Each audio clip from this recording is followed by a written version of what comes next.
What you need to know about Ebola and its symptoms. When it comes to news about the Ebola virus, many people have become extremely fearful that the country is actually dealing with an Ebola epidemic as opposed to several isolated cases of Ebola. In truth, many individuals are fearful that a worldwide Ebola pandemic is just around the corner.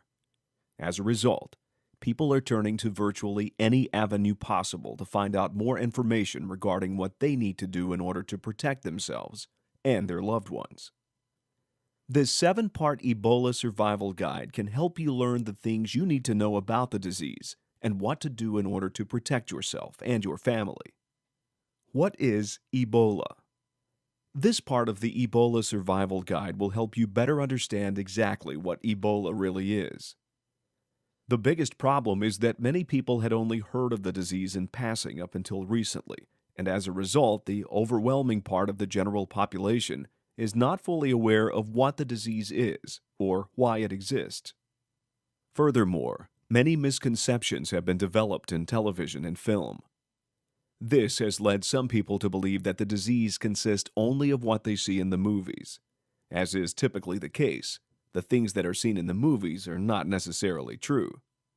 However, there are some facts that have been dramatized for film and television, so it is important to be able to distinguish between what is fiction and what is truth. Facts about the Ebola virus.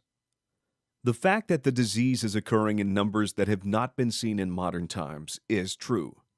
In addition, there are things that are specific to this disease. It is important to know these facts so that the proper precautions can be taken. For instance, the virus cannot be transmitted through the air. Instead, it is transmitted when a person comes into contact with the body fluids from an infected person or animal. For a better understanding, a person can become infected if they touch blood, urine, feces, mucus, sweat, or saliva from an infected person.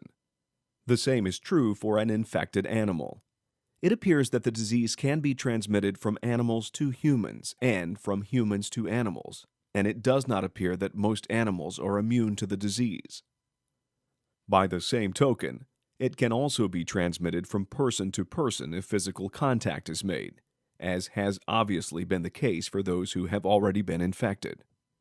However, a person cannot contract the disease by simply walking into the room of an affected person without touching them, according to medical professionals.